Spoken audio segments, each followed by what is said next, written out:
audience before I say anything. So who knows who wrote The Christmas Carol?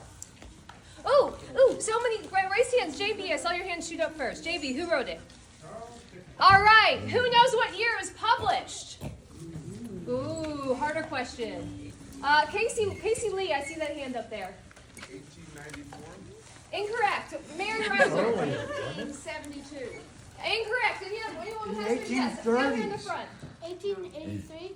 Okay, now we're just saying numbers now. It came out in 1843. Ooh. At which point Charles Dickens had already published such favorites as Nicholas Nickleby and Oliver Twist, amongst others. He was already really well known. But when The Christmas Carol came out in 1843, it caused a sensation. He went from being a well-known writer to a celebrity, essentially. By 1844, so a year later, it had already gone through, I think, 12 or 13 editions. So it was like flying off the bookshelves. Now, before Charles Dickens became such a celebrity novelist, do you know what job he had before that? Does anyone know what other jobs he had in life? No. Mary? No, he wasn't an accountant. Anyone else? Is that a hand down here in the front? No? Well, he was a journalist for a while. That was sort of how he got into the writing game. But even before that, he had another job that left a very big impression on him. When he was just 12 years old, his dad went broke. And he got sent to debtor's prison, because that was a thing back then. You go into debt, and they just put you in prison because you couldn't pay your bills. So the family got moved into prison with him, but Dickens was, at 12 years old, considered old enough to go work, so he did. And he went and worked in a factory, a blackening factory, where he worked in miserable conditions for long hours, and he had to grow up overnight. He had to take care of himself, he had to feed himself, he had to work all day, and this left a huge impression on him. And in fact, we see this in A Christmas Carol, right? We see his sympathy for the poor, his sympathy for the working class, so that you come away from seeing this story feeling like, hey, what does it mean to have enough, right? Enough is a beautiful word. So that's one of the best parts of the show. It is one of the best parts of the show. So that's that kind Other of... than Mr. Fezziwig. Obviously, we love Mr. Fezziwig.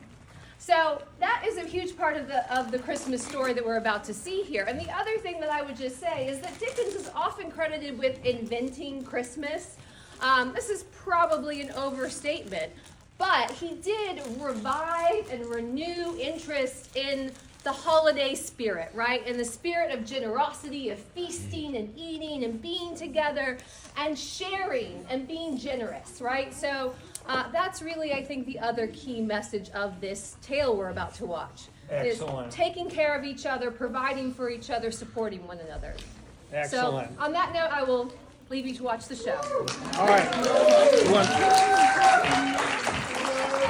So before we start, what are we going to do? I just remember.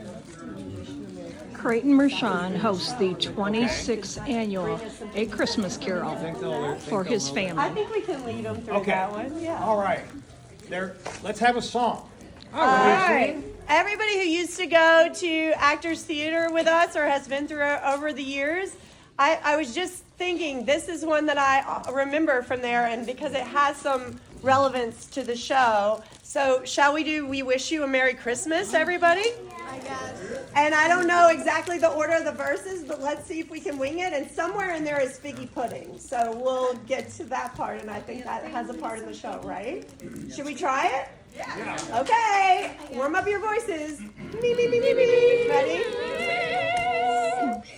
We wish you a Merry Christmas. We wish you a Merry Christmas. We wish you a Merry Christmas and a Happy New Year. Good tidings we bring to you and your kin. Good tidings for Christmas and a Happy New Year. So bring us a figgy pudding, so bring us a figgy pudding, so bring us a figgy pudding, and bring it right here.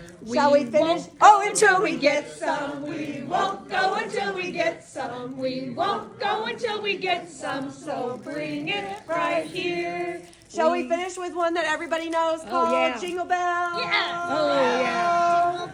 All right, ready? Let's say dashing through the snow in a one-horse open sleigh. O'er the fields we go, laughing all the way. From mocktails ring, making spirits bright. What fun it is to ride and sing a sleighing song tonight. Oh, jingle bells, jingle all the way. Oh, what fun it is to ride in a one-horse open sleigh. Hey! Jingle bells, jingle all the way. Oh, what fun it is to ride in a one-horse open sleigh.